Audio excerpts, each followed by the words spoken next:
Am I the a-hole for not inviting my stepmother and her daughter at my wedding? Plus updates. Original post. I, 24 female, am getting married next summer to my fiancé Joe. My mom died when I was 7. Dad married Kay 4 years later. Kay has a daughter Ella, 22, from a previous relationship.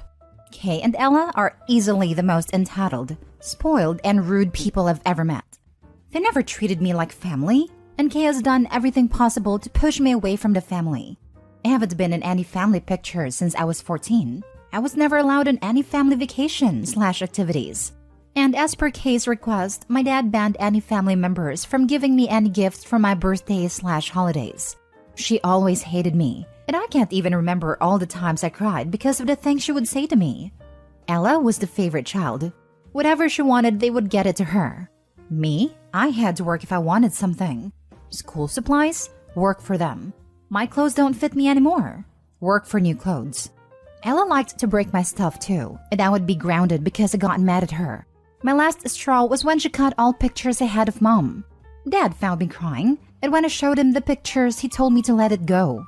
I packed a bag and went to stay with my grandparents. I was 17. Dad never came for me, never called or texted me either. He reached out to me when I was 20, apologized and said he wanted to reconnect. I told him if he wants that, he will have to work very hard to earn a relationship with me, since he hasn't been my dad since I was 12, and in 3 years I haven't heard from him at all. He said he'll do anything to be my dad again. Since then, I've been low contact with him because I don't feel like he's putting enough work into our relationship.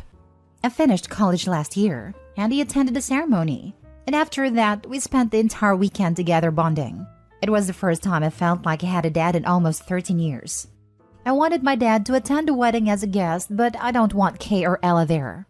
I talked to my dad about it, and he was okay with attending as a guest while my grandpa will be walking me down the aisle. But he was really mad when I said I will not invite Kay and Ella. His reasoning is that they're his family, so that makes them mine too, and he doesn't want them to be excluded. He then said he will not attend if they aren't invited. So I said, okay, I guess then you won't attend my wedding then. And our relationship is over since you're choosing them over me again. It is my wedding, and I don't want those disgusting people there. Please don't contact me again. Go be with your perfect little family and forget I exist. You have practice on that. Goodbye. Then I blocked his number. Some family members reached out to me and told me I should be the bigger person, and maybe the wedding could be what's going to fix our relationship. My grandparents said that it's my big day, and that I shouldn't have people that make me uncomfortable there. Joe and his parents agree that I shouldn't invite people that hurt me just because they are legally considered family. So, am I the a-hole? Now for the top comments before reading the updates. Not the a-hole. Your wedding should be one of your happiest days of your life. Your father made his choice. You don't always need to be the bigger person anyway. But they're not even really asking you to do that. They're asking you to be a pushover and let your father and his wife and her child get their way. That's not being the bigger person, and you're so much better off without them. Opie, I hope you have a beautiful wedding, stress-free, and embrace your new family. I never understand be the bigger person. No, what's in it for me? It's always almost said to the person who has zero wrongdoing in a situation as well. Opie didn't get any birthday or Christmas presents for years, just because stepmom didn't want it to happen and threw a fit, which is only one of the many things stepmom did. And yet somehow Opie's still supposed to be the bigger person. Do that as a 24-year-old, instead of the people who are adults and have been adults for decades. Not the a-hole. Your grandparents are right. They've done nothing to deserve being invited, and why sacrifice your own happiness on your wedding day for them? Not the a-hole, and I shudder to think of what they would do at your wedding to mess it up, or make it about them. Yep, Opie's dad has proven time and time again that he doesn't care about anyone except his cruel wife and spoiled stepkid. The day he decided to let them bully and alienate Opie, he gave up his right to be in her life. She was generous enough to let him back in, and now is wasting that chance. Not the a-hole, Opie. I hope you have a great wedding with Joe and your grandparents, the people who deserve to be there. Now for the first update. The situation has blown out of proportions. Kay's family has been blowing up my phone, sending me death/other horrible threats. And what's worse is that they have sent the same threats to my grandparents. I had a panic attack so bad when my grandma called and told me, so I'm currently in the hospital. Joe's mom is with me, and Joe and his dad went to my hometown to bring my grandparents here because I'm honestly scared something may happen to them. I don't know what to do. This has turned into a nightmare. And before you suggest a restraining order, in my country, they won't give you one unless they actually hurt you. Joe's aunt has offered to have us move in with her across the country, and as much as we love our life here, we will accept her offer. A lot of people keep asking why Kay and Ella want to come to my wedding when they clearly hate me. I don't think they want to come. I think it's the fact that I don't want them there that makes them want to come. They're not used to being told no. I've had some comments saying I should expose their threats on social media, and I think I'll do that, plus tag all of them. I can update after I do that if y'all want me to. Thank you for all the comments and messages. Second update. I posted all the texts alongside the backstory on Facebook and Instagram, and I tagged them all. Safe to say they aren't happy.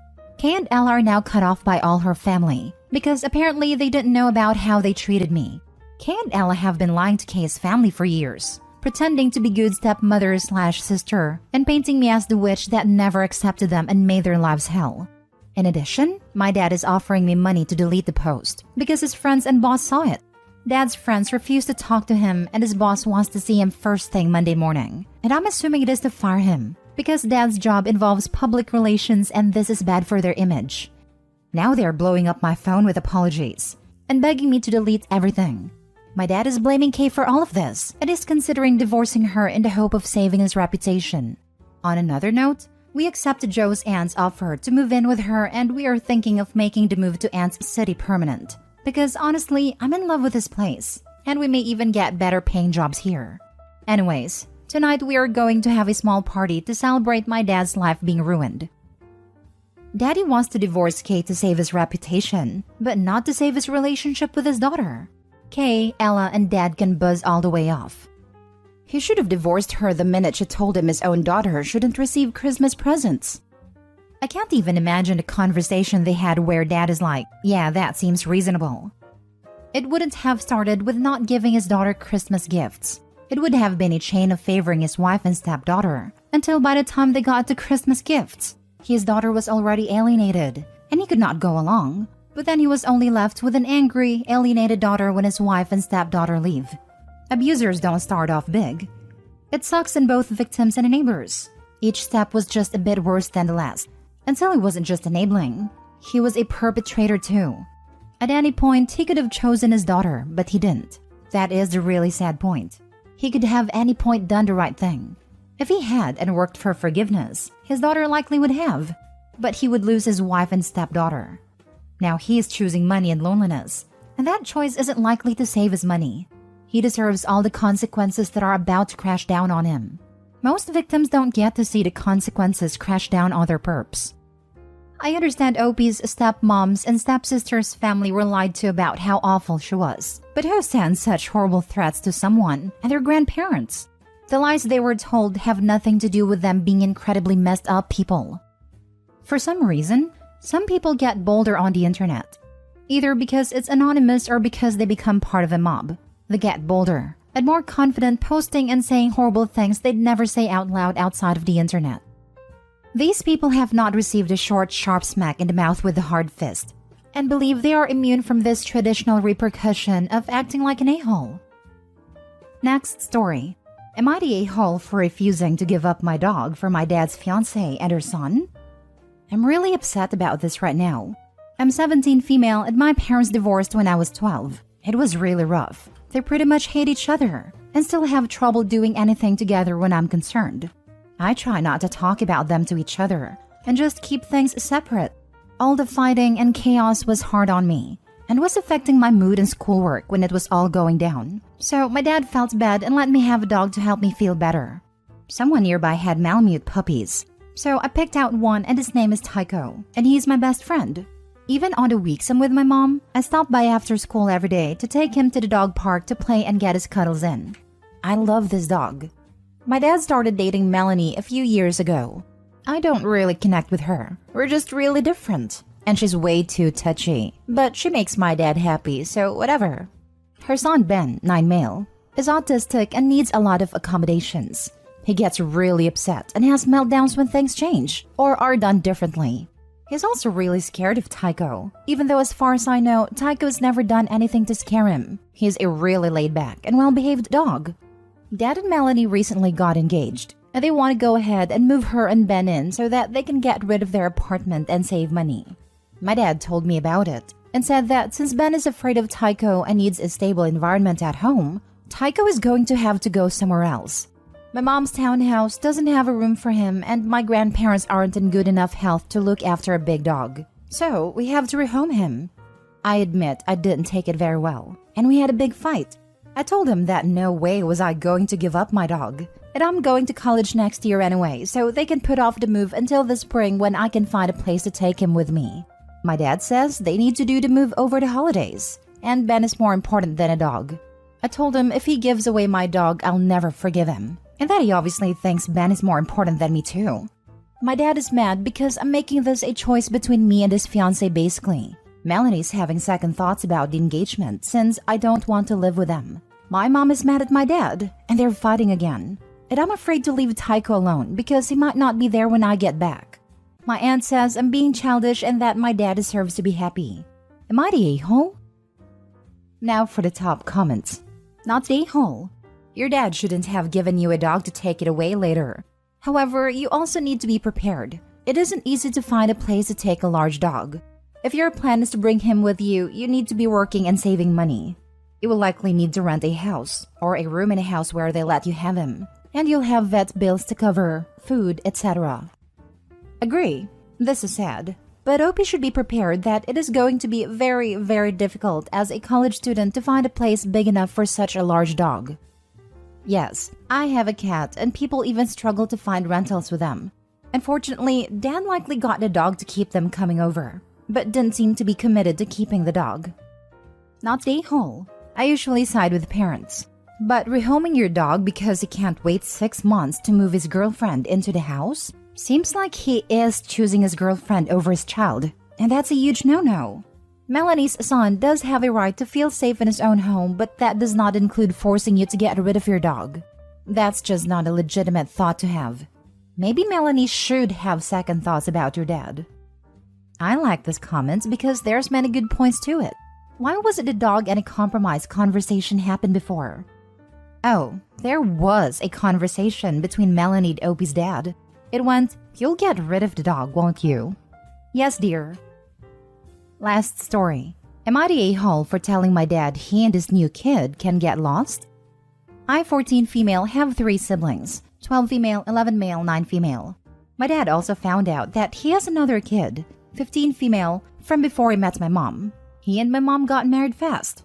His new kid moved in, and my dad made me share a room with my 12-year-old sister so his new kid could have her own room. Something important to the story is that my dad has a temper. He would never hit us or anything, but he yells and it's scary. My mom has talked to him about it, making it hard for us to talk to him or be around him sometimes, and he always said he'd work on it, but never did. I moved in with my mom as they're divorced because I didn't want to share my room, and all of my dad's attention was on the new kid too. My dad and I still texted and called a few days a week. He then asked me to come over because he had something he wanted to tell me and he wanted it to be in person. When I got there, he told me that he started therapy, parenting classes, and an anger management thing. And he wanted to let me know, because me and him used to butt heads the most. I asked why he chose to do it now, and he said he's doing it for his new kid but still expected me to be happy about it. Like we've been telling him to figure out how to control his temper for years, and now he's only doing it for his new kid. I told my dad he and his new kid could get lost, and I went back to my mom's house. My mom was waiting in the car the entire time. Haven't talked to him since, but he's still calling and texting me. My mom thinks I should be happy that he's finally working on getting better, even if the new kid was the reason, and that maybe I should give him a chance. But I don't want to. Am I the a-hole for what I said? Not the a-hole. What he thought he said. I'm getting better. You should be happy and praise me. What you heard, / he actually said, I'm getting better finally because of my other child. You weren't worth getting better for, but she is. But you should be happy and give me a cookie anyway. Tell him that. Tell him he just flat out told you his other child was worth doing the work to get better for. But you weren't, and that hurts. And that just furthers his psychologically harmful behavior towards you. Also, if he honestly wants to get better, he needs to work on his relationship with all of his kids specifically, and not just the new kid, and expect the other kids to be happy slightly less horrible. Y'all definitely need family therapy, on top of individual therapy. There is a good place quote that applies to this directly. If my father is truly changed, then that means he was always capable of change. But I just wasn't worth changing for. Was thinking of that exact quote while reading this. I get that people are complicated and sometimes it's not as simple as you weren't worth it. It might be more like I wasn't at the point where I could see what I had to do. But the feeling is still perfectly valid, and the people who weren't worth it aren't obligated to maintain a relationship with a person, even though they're changing now. Yup, usually when we need to make a serious change about ourselves, we start putting in the work when the pain of not changing becomes more than the pain of changing. But this just tells me the dad cares more about a surprise kid than Opie and his other kids. And I know why. His family has been stuck with him for years. Sure, Opie's mom divorced him, but the kids were basically still stuck being around him and his problems. He didn't have anything to worry about then, because they didn't have anywhere to go. Surprise kid does. Surprise kid didn't grow up hating what he does, but ultimately having to accept being around him anyway. Surprise kid can leave. Surprise kid isn't invested, and that scares him. He's now looking down the barrel of honest-to-God consequences for his behavior and refusal to change. So now he's trying to get right real fast in an effort to present himself in a better way than he has before. I can understand if this was the kick in the pants he needed, but damn does it look performative as heck. New kid can't leave. She was in a foster home before this, and it would probably be difficult to go back. She's just really scared of everyone, and he doesn't want her to be scared of him.